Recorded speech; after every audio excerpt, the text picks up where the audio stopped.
الحمد لله نحمده ونستعينه ونستغفره ونؤمن به ونتوكل عليه ونعوذ بالله من شرور أنفسنا ومن سيئات أعمالنا من يهده الله فلا مضل له ومن يضلله فلا هادي له ونشهد أن لا إله إلا الله وحده لا شريك له ولا نظير له ولا مثال له ونشهد أن سيدنا ونبينا ومولانا محمدا عبده ورسوله قال الله تبارك وتعالى في القرآن الكريم فأعوذ بالله من الشيطان الرجيم بسم الله الرحمن الرحيم إن الله وملائكته يصلون على النبي يا أيها الذين آمنوا صلوا عليه وسلموا تسليما وقال الله تعالى في القرآن الكريم فأعوذ بالله من الشيطان الرجيم بسم الله الرحمن الرحيم وما أرسلناك إلا رحمة للعالمين وقال الله تبارك وتعالى في القرآن الكريم فأعوذ بالله من الشيطان الرجيم بسم الله الرحمن الرحيم قل إن كنتم تحبون الله فاتبعوني يحببكم الله ويغفر لكم ذنوبكم ومن يطع الله ورسوله إن الله غفور رحيم وقال الله تعالى في القرآن الكريم فأعوذ بالله من الشيطان الرجيم بسم الله الرحمن الرحيم قد جاءكم من الله نور وكتاب مبين يهدي به الله من اتبع رضوانه سبل السلام ويخرجهم من الظلمات إلى النور بإذنه ويهديهم إلى صراط مستقيم صدق اللہ العظیم۔ میرے محترم بزرگوں، مخلص ساتھیوں، اسلامی ماں اور بہنوں، قرآن کریم کے مختلف مقامات کی چند آیات آج کی مقدس عنوان کے تحت آپ کے سامنے سے تلاوت کی ہیں۔ یہ تمام آیات کس کی آیات ہیں؟ اللہ جل شانہ کا کلام ہے، قرآن کریم کی آیات ہیں۔ اور اس قرآن کریم کا مقام کیا ہے؟ اس قرآن کریم کا مقام یہ ہے جس قرآن کریم نے یہ ساری باتیں ارشاد فرمائیں۔ حضرت عبداللہ بن مسعود رضی اللہ تعالیٰ عنہ جلیل القدر صحابی ہیں، وہ فرماتے ہیں کہ رسول اکرم صلی اللہ علیہ وسلم نے فرمایا من استمع حرفا من کتاب اللہ فلہو 10 درجات ومن قرأ حرفا من کتاب اللہ فلہو 50 درجات۔ فرمایا جس نے قرآن کریم کا ایک لفظ سنا اس نے 10 نیکیاں حاصل کی، 10 درجات بلند کرائے اور 10 گناہ معاف کرائے۔ اور جس نے قرآن کریم کا ایک لفظ پڑھا، وہ تو سنا تھا، جس نے پڑھا فرمایا اس نے 50 گناہ معاف کرائے، 50 درجات اس کے بلند ہوئے اور 50 نیکیاں اس کو ملی۔ اور اگر یہی لفظ نماز کی حالت میں کھڑے ہو کر پڑھا تو فرمایا اس کے 100 گناہ معاف، 100 درجات بلند اور 100 نیکیاں اس کو ملیں گی۔ حضرت عبداللہ بن مسعود رضی اللہ تعالیٰ عنہ فرماتے ہیں کہ یہ تو اللہ نے فرما دیا 10 نیکیاں ملیں گی، 10 گناہ معاف ہوں گے، 10 درجات بلند ہوں گے۔ اس کی روشنی کے اندر حضرت ابوبکر عسقلانی، ایک تو وہ ہے حضرت ابوبکر صدیق رضی اللہ تعالیٰ، یہ حضرت ابوبکر عسقلانی ہے، کس پائے کی یہ شخصیت ہوگی ہماری سمجھ سے یہ بات باہر ہے۔ کیوں میں یہ بات کہہ رہا ہوں؟ یہ فرماتے ہیں کہ میں نے اللہ جل جلالہ کو، اللہ جل شانہ کو خواب میں دیکھا۔ اب سمجھ میں آیا کس درجے کی ہستی ہوگی؟ اللہ کو خواب میں دیکھنا میرے جیسا آدمی دیکھے گا؟ کس پائے کی یہ ہستی ہوگی؟ کیا ان کا مقام ہوگا؟ فرماتے ہیں کہ میں نے اللہ جل جلالہ کو خواب میں دیکھا تو میں نے یہ سوچا بہت عمدہ چانس ہے میں اس وقت اللہ تبارک و تعالیٰ سے ایک بات معلوم کروں جو ابھی تک مجھے نہیں معلوم، اور وہ بات یہ ہے، حضور صلی اللہ علیہ وسلم نے فرمایا ایک نیکی، ایک حرف کا ثواب 10 گنا زیادہ، سننے کا ثواب 10 گنا معاف، 10 نیکی ملیں گی۔ تو پوچھنا یہ چاہتا ہوں اللہ تبارک و تعالیٰ سے کہ وہ نیکیاں، ایک نیکی کتنی بڑی ہوگی، کتنی چوڑی ہوگی، کتنی لمبائی ہوگی، کتنی اس کی موٹائی ہوگی، کتنی اس کی گہرائی ہوگی، کتنی اس کی اونچائی ہوگی۔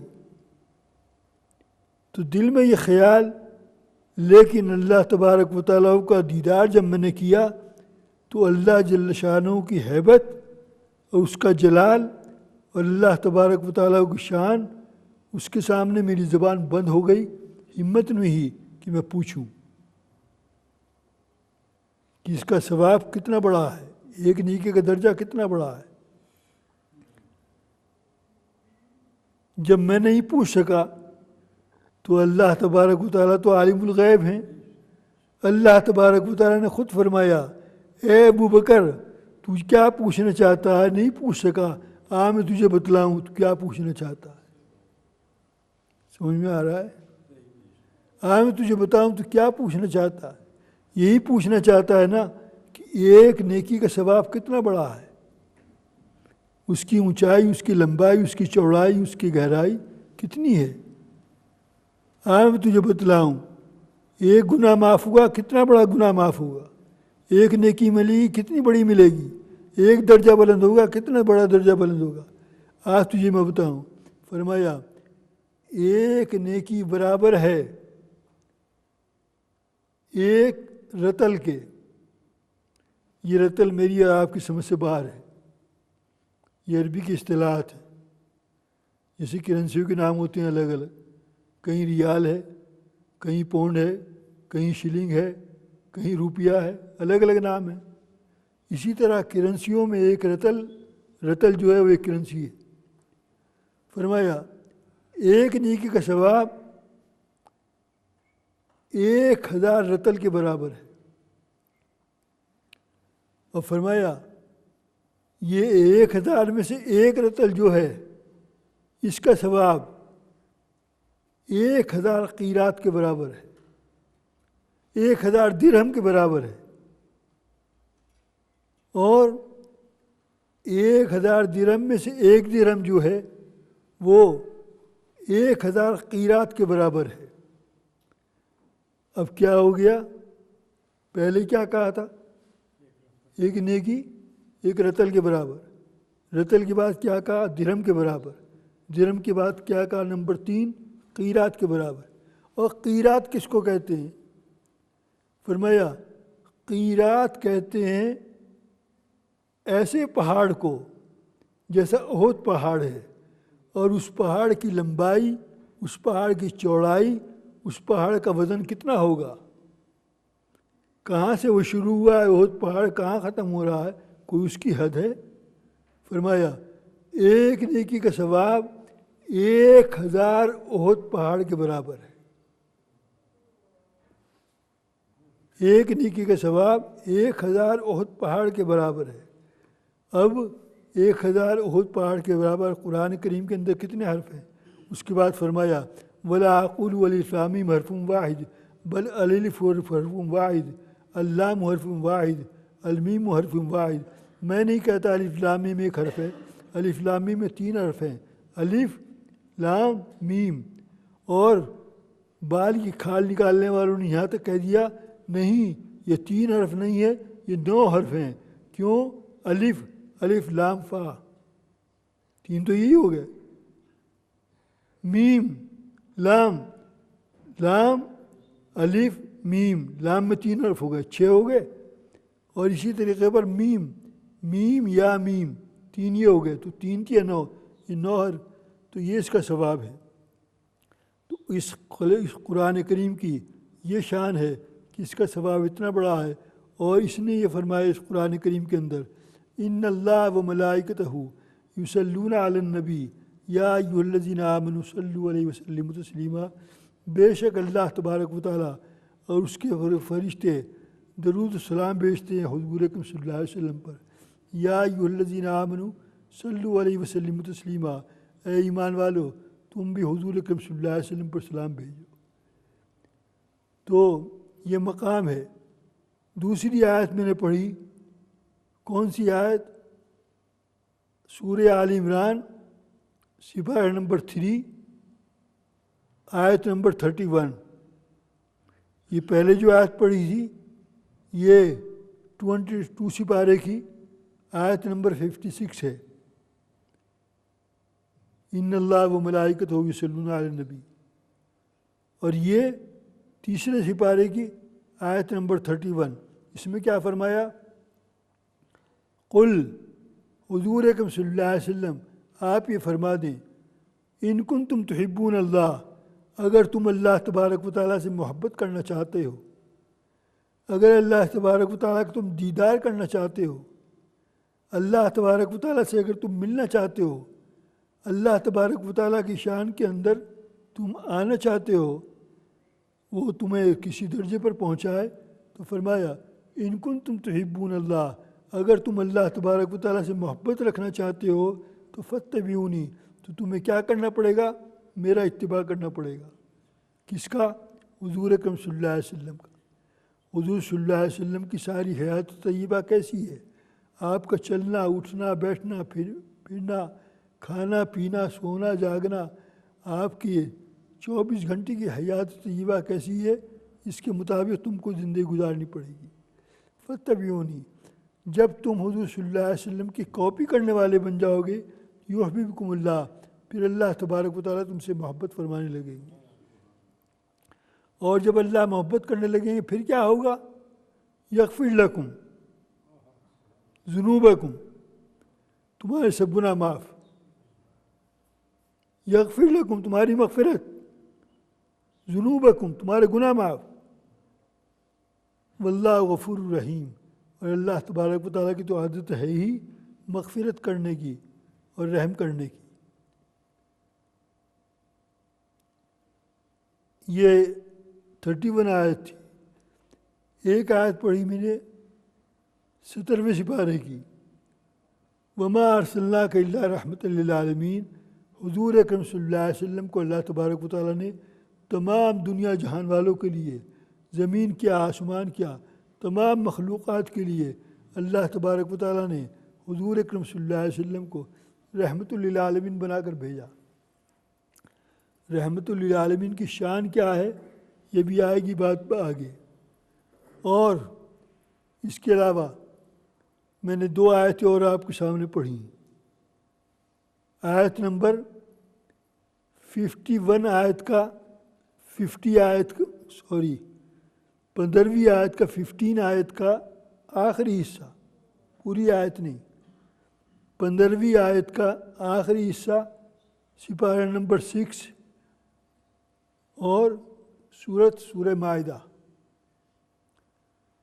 سورہ مائدہ سپارہ نمبر 6 اور 15ویں آیت کا آخری حصہ، اور اس کے بعد ایک دم 16ویں آیت ہے ساتھی، اور 16ویں آیت پوری. یہ آیتوں میں کیا ہے؟ غور سے سننے کی باتیں ہیں. فرمایا قد جاءکم من اللہ نور. اللہ تبارک و تعالیٰ کا اتنا بڑا انعام ہے ہم سب کے اوپر، آپ ہوں یا میں ہوں، سب کے اوپر اللہ تبارک و تعالیٰ کا اتنا بڑا انعام ہے، احسان ہے، فضل ہے، توفیق ہے کہ اللہ تبارک و تعالیٰ نے ہمیں مسلمان کی شان کے ساتھ دنیا کے اندر بھیجا. ہم مسلمان ہیں، اسلام والے ہیں، تو اس مسلمان ہونے کا مقام کیا ہے؟ مسلمان ہونے کا مقام یہ ہے، اللہ تبارک و تعالیٰ نے ہماری قسمت کو اتنی اچھی قسمت بنایا. اللہ تبارک و تعالیٰ نے ہمارے مقدر کو اتنا اچھا مقدر بنایا. فرمایا قد جاءکم من اللہ نور، تمہارے پاس اللہ کی طرف سے نور آ گیا ہے. اب دیکھو تمہارا مقام کیا ہے. تمہارے پاس اللہ کی طرف سے نور آ گیا ہے. قد جاءکم من اللہ نور و کتاب مبین، اور تمہارے پاس اللہ کی طرف سے یہ کتاب آ گئی، کھلی ہوئی کتاب. قرآن کریم آ گیا اور نور آ گیا. نور سے مراد حضور صلی اللہ علیہ وسلم کی ذات مقدس، حضور صلی اللہ علیہ وسلم کی ذات گرامی. یہ تھی 15ویں آیت، قد جاءکم من اللہ نور و کتاب مبین. آیت نمبر 16، یہدی باللہ من اتبع رضوانہ، اللہ نے تمہارے لیے نور کیوں بھیجا؟ اللہ نے تمہارے لیے کتاب کیوں بھیجی؟ اس لیے بھیجی یہدی باللہ من اتبع رضوانہ، جو اللہ کو راضی کرنے کے لیے، اللہ کو خوش کرنے کے لیے، جو ہدایت کے راستے پر چلنا چاہتے ہیں. یہدی باللہ من اتبع رضوانہ، اتباع کرتے ہیں اللہ تبارک و تعالیٰ کے نیک کاموں کے کرنے کا، اور وہ ہدایت کے راستے پر چلنے کی کوشش کرتے ہیں. تو اللہ تبارک و تعالیٰ کیا فرق کرتے ہیں؟ یخرجہم من الظلمات الی النور، ان کو ظلمت سے نکال کر، اندھیرے سے نکال کر، تاریکی سے نکال کر نور کی طرف لے آتے ہیں، روشنی کی طرف لے آتے ہیں. یہدی باللہ من اتبع رضوانہ سبل السلام، اور سلامتی کے راستے کی طرف لے آتے ہیں. ویہدیہم الی صراط مستقیم، اور ان کو صراط مستقیم پر چلنے کی دعوت دیتے ہیں.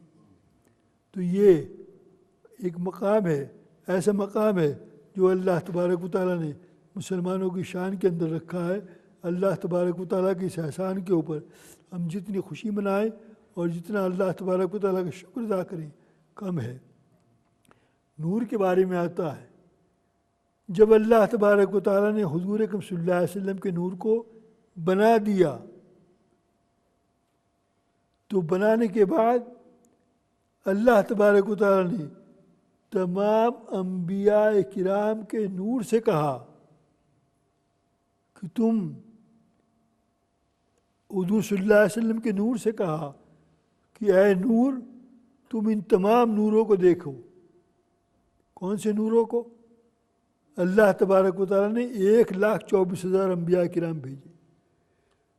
ہر نبی جو ہے وہ نور ہے، ہر نبی کے ساتھ نور ہے. تو 1,24,000 نور، ان کو دیکھو. اور یہ ایک نور ایک طرف ہے حضور صلی اللہ علیہ وسلم کا. تو حضور صلی اللہ علیہ وسلم کے نور سے کہا ان تمام نوروں کو تم دیکھو. جب اللہ حضور اکرم صلی اللہ علیہ وسلم کے نور نے ان تمام نوروں کو دیکھا تو وہ تمام کے تمام نور حضور صلی اللہ علیہ وسلم کے نور کے سامنے ماند پڑ گئے، اور حضور صلی اللہ علیہ وسلم کا نور غالب آ گیا. جب حضور صلی اللہ علیہ وسلم کا نور غالب آ گیا تو تمام نوروں نے پوچھا کہ یہ کس کا نور ہے، اس کی شان اتنی بڑی ہے، اس کا مقام ایسا ہے. فرمایا اللہ تبارک و تعالیٰ نے کیا فرمایا کہ یہ حضور صلی اللہ علیہ وسلم کا نور ہے، اور یہ خاتم النبیین ہیں، یہ افضل الرسل ہیں، یہ سید الانبیاء ہیں، یہ شافع المذنبین ہیں، اور یہ خاتم النبیین ہیں، آخری نبی ہیں. یہ جب دنیا کے اندر تشریف لائیں گے تو تم میں سے جو بھی ان کے اوپر ایمان لائے گا میں اس کو نبی بناؤں گا.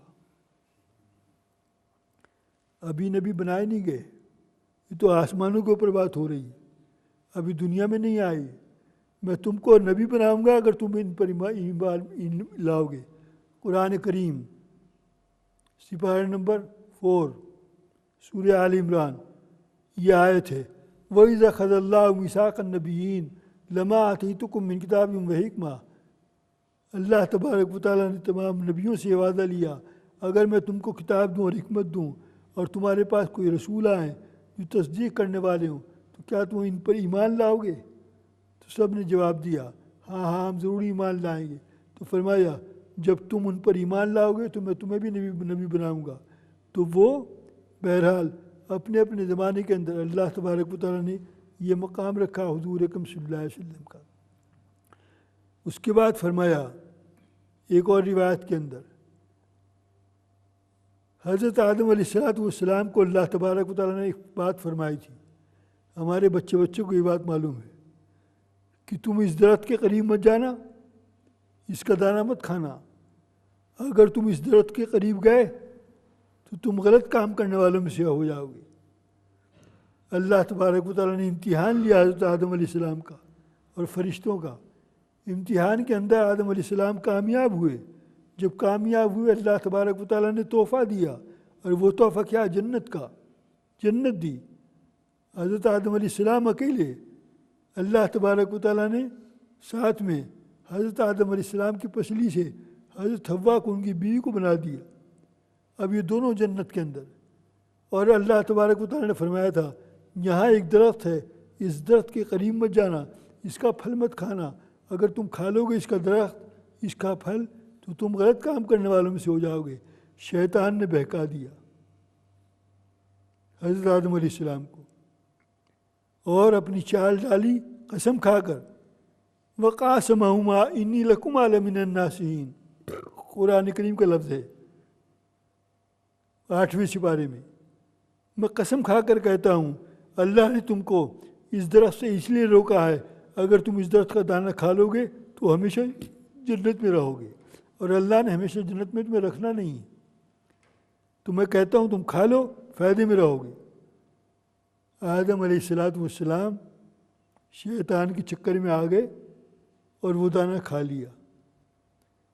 جب دانہ کھا لیا تو اللہ تبارک و تعالیٰ نے کہا نکل جاؤ جنت سے، دنیا میں جاؤ. قُلْنَا اهْبِطُوا مِنْهَا جَمِيعًا وَإِمَّا يَأْتِيَنَّكُم مِّنِّي هُدًى فَمَن تَبِعَ مِنكُمْ هُدَايَ فَلَا خَوْفٌ عَلَيْهِمْ وَلَا هُمْ يَحْزَنُونَ. نیچے اترو آسمانوں سے، جنت سے، دنیا میں جاؤ. یہیں تم کو رہنا ہے، یہیں تم کو کھانا ہے، یہیں تم کو مرنا ہے، یہیں تم کو جینا ہے، یہیں تم کو کھانا کمانا ہے. تو جب یہاں پر آ گئے، آنے کے بعد حضرت آدم علیہ السلام نے بہت شرمندگی ہوئی کہ شیطان کے چکر میں آ گیا اور گناہ کا کام کیا میں نے. تو آدم علیہ السلام نے فرمایا اے میرے اللہ، میں توبہ کرتا ہوں، میری توبہ قبول نہیں ہو رہی. اور اللہ تبارک و تعالیٰ نے ان کے قلب کے اندر کچھ باتیں ڈال دیں. باتیں ڈالنے والا اللہ ہی ہے.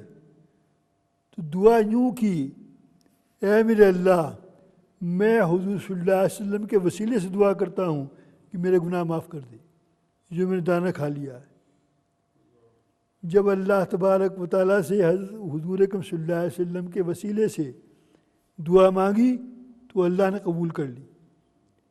اور ساتھ یہ پوچھا کہ تمہیں حضور صلی اللہ علیہ وسلم کا نام کیسے معلوم ہوا جو تم ان کے وسیلے سے دعا کر رہے ہو؟ ان کا درجہ، ان کا مقام، ان کی فضیلت یہ تمہیں کیسے معلوم ہوئی جو تم ان کے وسیلے سے دعا کر رہے ہو؟ تو آدم علیہ السلام نے فرمایا اے میرے اللہ، جب تو نے میرا جسم بنایا، عربی کے اندر کہتے ہیں پتلا بنایا، پہلے تو پتلے بنایا تھا، ابھی روح نہیں آئی، ابھی خالی جسم ہے. اب جب آپ نے میرا جسم بنا دیا، میرا ڈھانچہ بنا دیا، اور پھر آپ نے اس میں میری روح پھونک دی، اب میں چلتا پھرتا انسان بن گیا. جب آپ نے میری روح میرے اندر پھونک دی اور مجھے آنکھیں دی، مجھے کان دیے، مجھے دل دیا، مجھے دماغ دیا، مجھے ہاتھ دیے، مجھے پیر دیے، مجھے علم دیا، سب کچھ آپ نے دیا، تو میں نے عرش الہی کے پائے پر لکھا ہوا دیکھا. کیا دیکھا؟ لا الہ الا اللہ محمد رسول اللہ. جب میں نے عرش الہی کے پائے پر لا الہ الا اللہ محمد رسول اللہ دیکھا تو میں نے سمجھا یہ محمد رسول اللہ ضرور کوئی بہت بڑی ہستی ہے جس کو اللہ نے اپنے نام کے ساتھ مکس کیا ہے. اپنے نام کے ساتھ اب حضور صلی اللہ علیہ وسلم نام لکھا ہے. یہ کوئی بڑی عالیشان ہستی ہے، اس لیے میں ان کے وسیلے سے دعا کر رہا ہوں. تو اللہ تبارک و تعالیٰ نے فرمایا ہاں تم نے صحیح پہچانا، بالکل یہی بات ہے، بہت بڑی ہستی ہے. یا صاحب الجمال یا سید البشر بعد از خدا بزرگ تو یہ قصہ مختصر. اللہ تبارک و تعالیٰ کے بعد اگر کسی کا درجہ ہے تو حضور صلی اللہ علیہ وسلم کا درجہ ہے. بہرحال حضور صلی اللہ علیہ وسلم اس شان کے ساتھ دنیا کے اندر تشریف لائے. اور یہ جو میں نے پہلی آیت پڑھی تھی ان اللہ و ملائکتہ یصلون علی النبی یا ایھا الذین آمنوا صلوا علیہ وسلم تسلیما، فرمایا ایک مرتبہ ایسا ہوگا حضرت آدم علیہ السلام میدان حشر کے اندر کھڑے ہوں گے. حشر تو ہونا ہے. ایک بات کہا کرتا ہوں، پرانے جو ہیں ان کو تو کہیں گے مولوی صاحب کو کوئی کام ہی نہیں سوائے اس بات کرنے کے. اور وہ بات کیا ہے؟ دو چیزیں ہیں. وہ ایک کا نام ازلی ہے اور دوسرے کا نام ابدی ہے. ازل کے معنی ہمیشہ سے ہے، ابد کے معنی ہمیشہ رہے گا. یہ اللہ تبارک و تعالیٰ، اللہ جل جلالہ، اللہ جل شانہ ازلی بھی ہے ابدی بھی ہے، ہمیشہ سے ہے، ہمیشہ رہے گا. لیکن میں اور آپ یہ ازلی نہیں ہیں، ہم ہمیشہ سے نہیں ہیں. فرق سمجھ رہے ہو؟ ہم ہمیشہ سے نہیں ہیں. ہم کب سے ہیں؟ جب سے اللہ نے ہمیں بنایا. جب اللہ کچھ نہیں تھا، اللہ جب بھی تھا ہم نہیں تھے، تو ہم ازلی نہیں ہیں لیکن ہم ابدی ہیں، اب ہمیشہ رہیں گے. اللہ نے ہمیں بنا دیا اور جب سے بنایا جب سے ہیں، جب سے بنایا اس لیے ازلی نہیں ہے لیکن اب ہمیشہ رہیں گے. اب ہمارا کوئی اینڈ نہیں ہے، ہمیشہ ہمیشہ رہیں گے. ہمارے پلیٹ فارم بدلتے رہیں گے.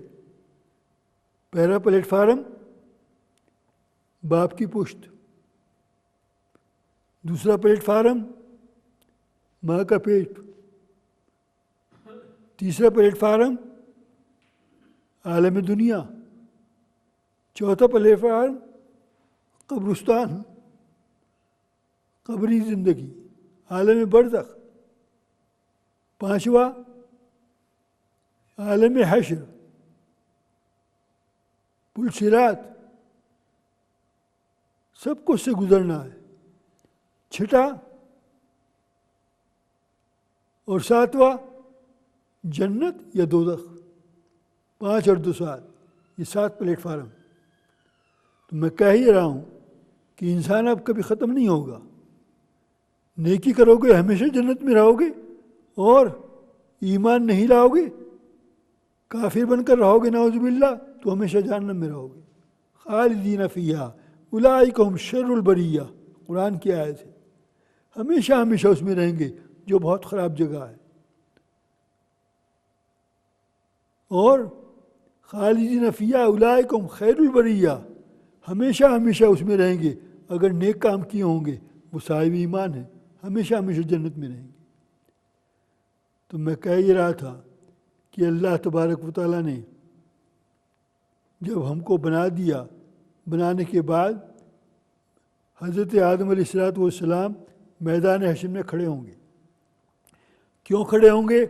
اپنی اولاد کو، ان کی ساری اولاد ہے، چاہے وہ مسلمان ہو غیر مسلمان ہو، بنیا ہو ہندو ہو کافر ہو مشرک ہو مرتد ہو منافق ہو فاسق ہو، سب اس کی اولاد ہیں. فرما بردار و نافرمان ہو، سب اپنی اولاد کو دیکھ رہے ہوں گے. حضرت آدم علیہ السلام میری اولاد میں کون کون جنت میں جا رہا ہے، کون کون جہنم میں جا رہا ہے. اس دیکھنے کے وقت کیا دیکھیں گے؟ ایک مسلمان کو فرشتے پکڑ کر جہنم میں لے جا رہے ہیں. یہ دیکھیں گے. ساری اولاد تو دیکھی، ایک شخص کو دیکھیں گے جو مسلمان ہے اور اس کو پکڑ کر جہنم میں لے جا رہے ہیں. جب دیکھیں گے مسلمان کو پکڑ کے جہنم میں لے جا رہے ہیں تو حضرت آدم علیہ السلام چیخ ماریں گے. کیوں چیخ ماریں گے؟ کہ ایک دم حضور صلی اللہ علیہ وسلم کے دیدار ہوگا اور حضور صلی اللہ علیہ وسلم کو فرمائیں گے یا محمد صلی اللہ علیہ وسلم دیکھو تمہارا یہ امتی ہے، یہ مسلمان ہے اور یہ جہنم میں جا رہا ہے اپنی بدعمالیوں کی وجہ سے. تو حضور صلی اللہ علیہ وسلم فرشتوں سے فرمائیں گے جو پکڑ کے لے جا رہے ہوں گے ذرا ٹھہرو ذرا ٹھہرو. فرشتے جواب دیں گے یا رسول اللہ صلی اللہ علیہ وسلم ہم اللہ کی نافرمانی نہیں کر سکتے، ہم نہیں ٹھہر سکتے. تو حضور صلی اللہ علیہ وسلم فوراً فرشتوں کو چھوڑ کر اللہ تبارک و تعالیٰ کی طرف متوجہ ہوں گے اور اللہ تبارک و تعالیٰ سے ڈائریکٹ لا لگائیں گے. اور اللہ تبارک و تعالیٰ سے کیا کہیں گے؟ اے میرے اللہ، تو نے مجھ سے وعدہ کیا تھا میں امت کے معاملے میں تجھے کبھی غمگین نہیں کروں گا. میرے الفاظ سمجھ میں آ رہے ہیں؟ میں امت کے معاملے میں کبھی تجھے غمگین نہیں کروں گا. یہ میری امت کا آدمی ہے، اس کو پکڑ کے جہنم میں لے جا رہے ہیں. کہیں اور دماغ جا رہا ہے. سورہ والضحیٰ یاد ہے؟ 30 سپارے کی صورت ہے، 6 لائن کی ہے. والضحیٰ کے اندر ایک آیت ہے 30 سپارہ. کیا آیت ہے؟ وَلَسَوْفَ يُؤْتِيكَ رَبُّكَ فَتَرْضَىٰ. کیا ترجمہ ہے اس کا؟ ہم بہت جلدی آپ کو وہ عطا کریں گے جس سے آپ راضی ہو جائیں گے. اس کا ترجمہ ہے. کیا عطا کریں گے؟ 2 چیزیں. میرے ذہن میں بات آ گئی ہے، قرآن کا یہ مجھے اللہ تبارک و تعالیٰ کے انعام ہے میرے اوپر، ایسے نہیں کر رہا ہوں بات. یہ تو قرآن نے کہہ دیا بہت جلدی اللہ تبارک و تعالیٰ کو آپ کو عطا کریں گے ایسی چیزیں جس سے آپ راضی اور خوش ہو جائیں گے. وہ چیزیں کیا ہیں؟ فرمایا ایک ہے شفاعت. شفاعت کا درجہ حضور صلی اللہ علیہ وسلم کو دیں گے. شفاعت کرو اور جنت میں لے جاؤ جس کو لے جانا ہو. دوسرا درجہ کیا ہے؟ مغفرت. اللہ تبارک و تعالیٰ اس کی مغفرت فرما دیں گے جس کی شفاعت ہو گئی.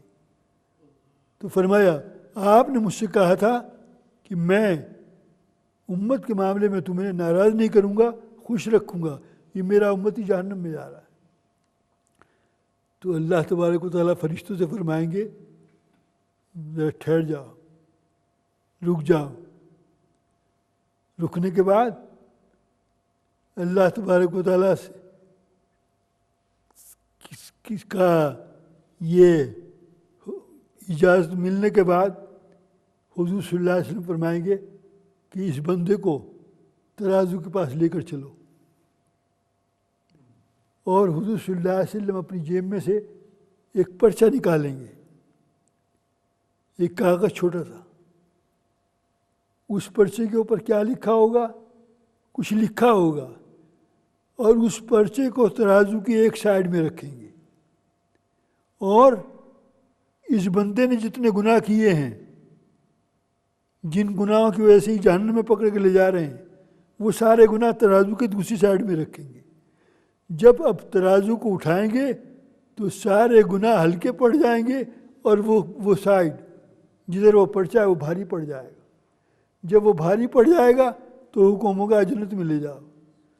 وہ شخص حیران ہوگا کہ یہ پرچہ کیسا پرچہ ہے، میں نے ساری زندگی برے کام کیے اور یہ میرے برے کام سارے آج معاف ہو گئے اور یہ پرچہ کیا پرچہ ہے.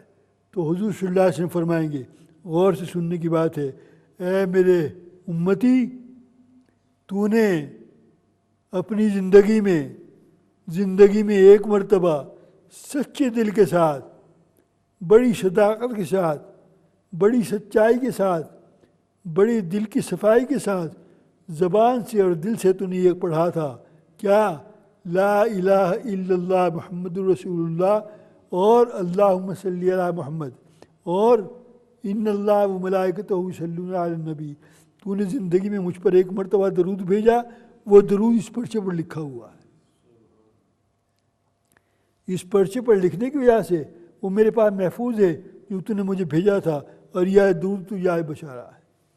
تو یہ اس کا مقام ہے کہ اس کا اللہ تبارک و تعالیٰ کے اوپر، اللہ تبارک و تعالیٰ کے پیارے نبی محمد صلی اللہ علیہ وسلم کے اوپر درود شریف بھیجنے کا۔ حضرت شیس علیہ السلام، حضرت آدم علیہ السلام نے حضرت شیس علیہ السلام کو وصیت کی۔ کیا وصیت کی؟ کہ یہ حضور صلی اللہ علیہ وسلم کا یہ نور ہے، اس نور کا ہمیشہ خیال رکھنا، اس نور کی ہمیشہ حفاظت رکھنا۔ اور حضرت شیس علیہ السلام نے کہا یہ نور کس کا ہے؟ فرمایا محمد صلی اللہ علیہ وسلم کا۔ تو شیس علیہ السلام نے کہا کہ آپ سب کے باپ ہیں اور یہ تو آپ کی اولاد میں سے ہیں، تو باپ کا درجہ بڑا ہوتا ہے، ان کا درجہ تو آپ سے بھی بڑا ہو گیا۔ تو کہنے لگا ہاں یہی بات ہے، اللہ نے یہ شیس علیہ حضرت آدم علیہ السلام کے الفاظ ہیں، اللہ نے ان کی امت کو وہ باتیں عطا کی ہیں جو کسی کو عطا نہیں ہوئی، مجھے بھی عطا نہیں ہوئی۔ وہ بات ہے، فرمایا میرے ساتھ کیا ہوا؟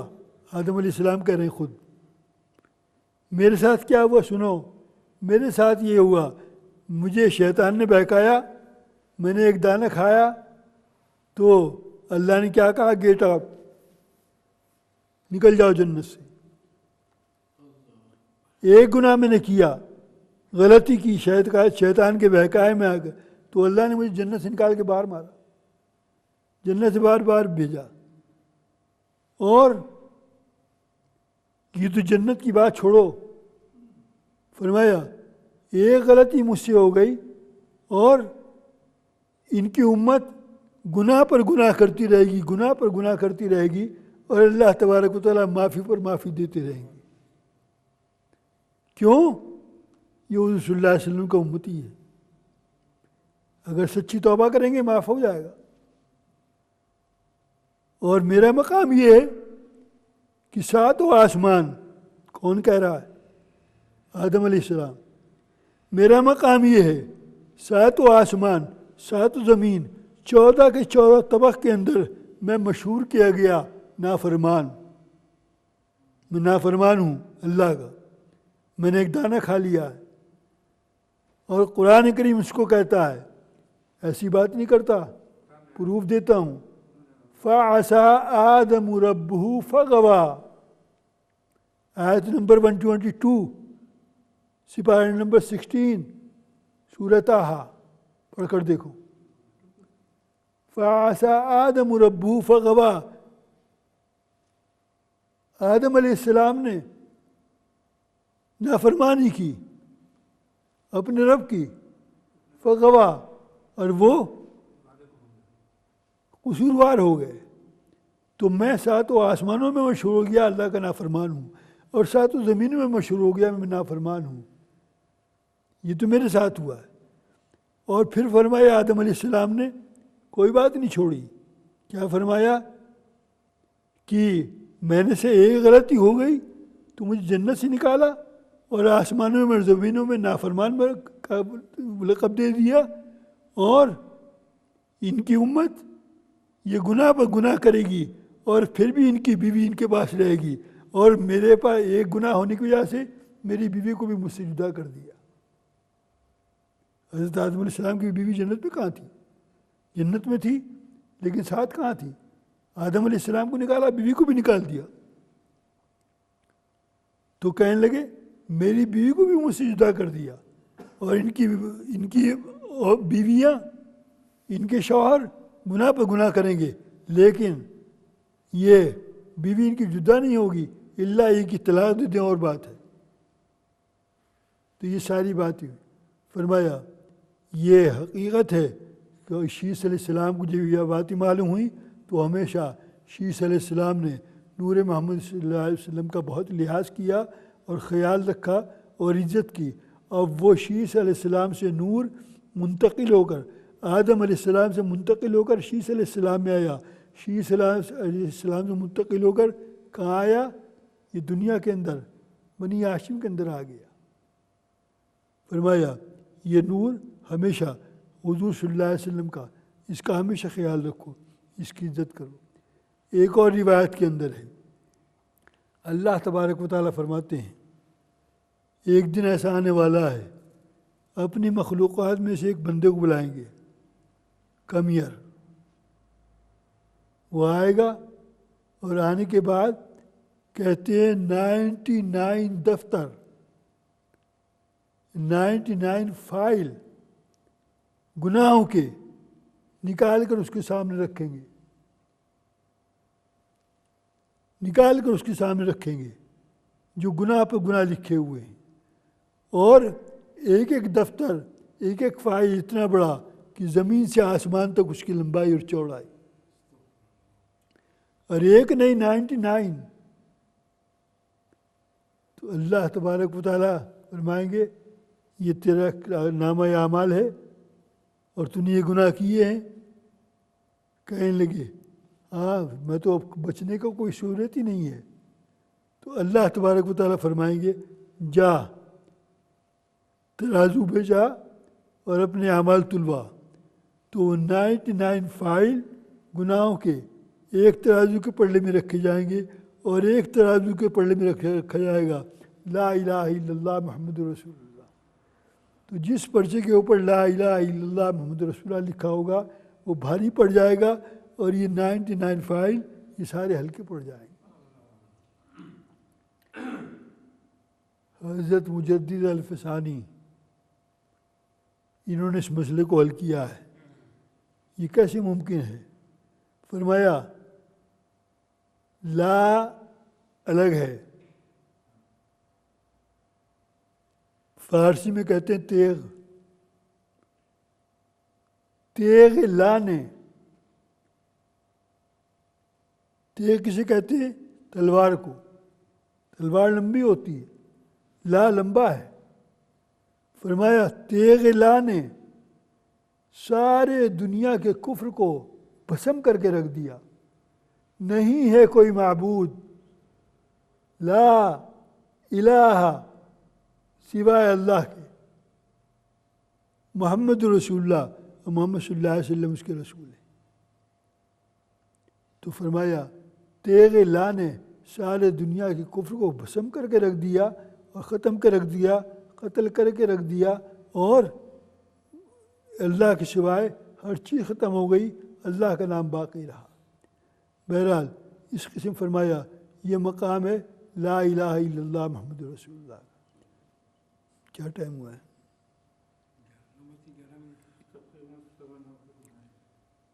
دو تین باتیں اور کرتا ہوں۔ حضور صلی اللہ علیہ وسلم دنیا میں تشریف لائے، تشریف لانے کے بعد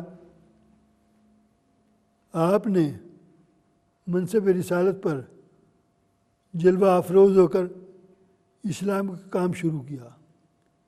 جب اسلام کا کام شروع کیا اور دعوت کا کام شروع کیا تو 3 سال تک بہت آہستہ آہستہ اندر ہی اندر، کیونکہ ہر جگہ مخالفت ہی مخالفت، دشمنی دشمنی، جہاں بھی اسلام کا اور قرآن کا اور اللہ کا نام لیا جاتا وہاں پر مخالفت پر مخالفت ہوتی، اور حضور صلی اللہ علیہ وسلم کا چچا ابو لہب یہ حضور صلی اللہ علیہ وسلم کو پتھر مارتا، پتھر پر پتھر مارتے تھے اور کہتے تھے یہ پاگل ہو گیا، یہ دیوانہ ہے، یہ مجنون ہے، اس کی بات مت سنو۔ ایک مرتبہ کیا ہوا، 3 سال گزر گئے اور میں نے ایک جگہ پڑھا تھا، کیا پڑھا تھا، 3 سال میں کتنے مسلمان ہوئے؟ ابھی تک تو جب تک حضور صلی اللہ علیہ وسلم کو منصب نبوت پہ سرفراز کیا گیا، نبی بنایا گیا، دنیا میں کوئی مسلمان نہیں تھا، حضور صلی اللہ علیہ وسلم اکیلے، اور حضور صلی اللہ علیہ وسلم پر سب سے پہلے ایمان لانے والے نمبر 1 حضرت ابوبکر صدیق رضی اللہ تعالیٰ، عورتوں میں ایمان لانے والی حضرت خدیجہ رضی اللہ تعالیٰ عنہ، بچوں میں ایمان لانے والے حضرت علی رضی اللہ تعالیٰ عنہ، باندیوں میں ایمان لانے والی حضرت ام ایمن، کتنے ہوئے؟ 1 2 3 4 5، کوئی مسلمان نہیں.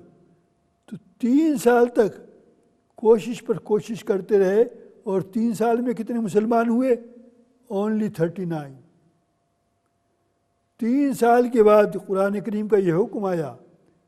قرآن کریم سپارہ 14 پیج نمبر 5 سورہ نحل، پروف دے رہا ہوں میں، یہ آیت ہے فَاصْدَعْ بِمَا تُؤْمَرْ وَأَعْرِضْ عَنِ الْمُشْرِكِينَ.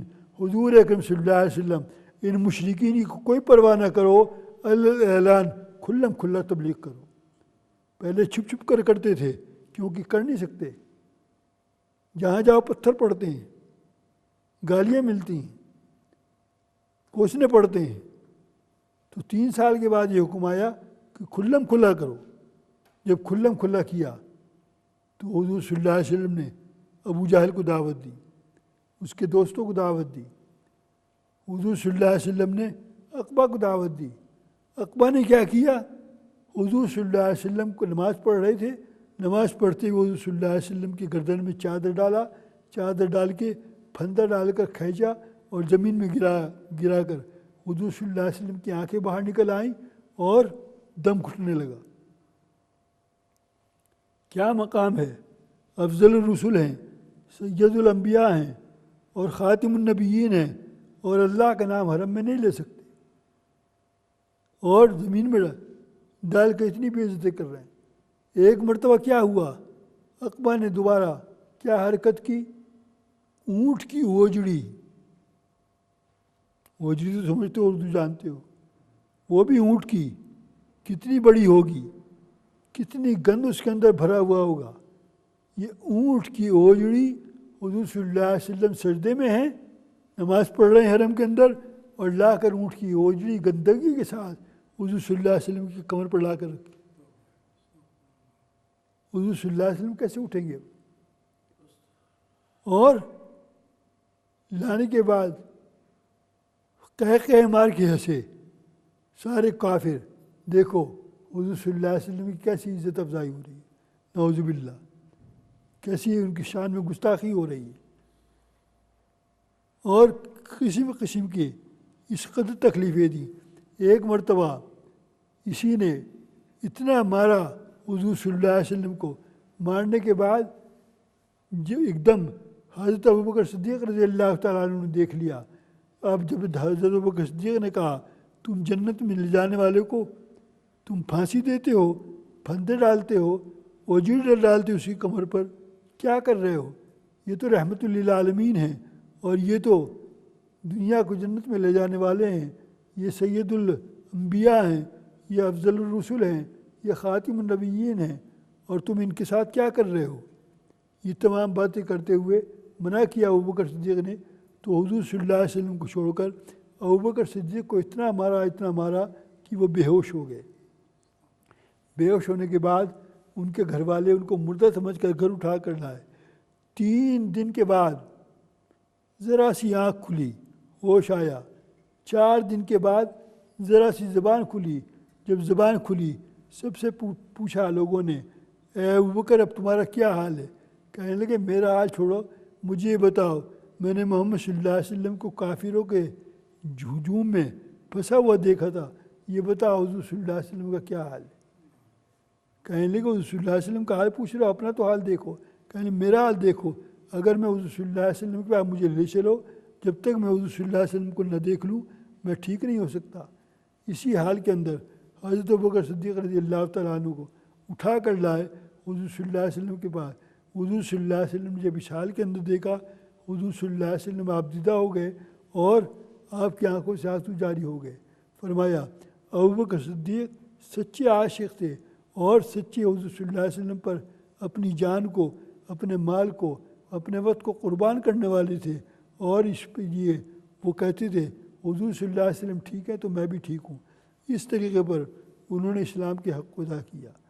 دعا فرمائیے اللہ تبارک و تعالیٰ سے، اللہ تبارک و تعالیٰ ہم سب کو ہمیشہ حضور صلی اللہ علیہ وسلم سے سچی محبت، سچی عقیدت اور حضور صلی اللہ علیہ وسلم کے طریقوں پر چلنے کی ہمیشہ ہم کو توفیق عطا فرمائے۔ 5 باتیں کرتا ہوں خلاصے کے طور پر، یاد رکھنے کی بات ہے، اور یاد رکھنے سے کام نہیں چلے گا، کام کرنے سے چلے گا۔ 5 باتوں پہ عمل کرنے والے بن جاؤ۔ یہ 5 میں سے نہ معلوم کتنی بن جائیں گی، 5 کر لو گے تو ٹھیک ہے۔ نمبر 1، کوئی نماز نہ چھوڑو۔ 5 وقت کی نماز چھوٹ جاتی ہے، قضا کرو، کام سے آؤ گو پڑھو، مصلی بچھا کے۔ ڈیوٹی پہ ہو نہیں پڑھ سکتے، اسکول میں ہو، کالج میں ہو، آفس میں ہو، قضا کرو سارے دن کی نماز کبھی نہ چھوڑو۔ نمبر 2، ہمیشہ پاجامہ ٹخنوں سے اوپر رکھو، لنگی ہو، پتلون ہو، کچھ بھی ہو۔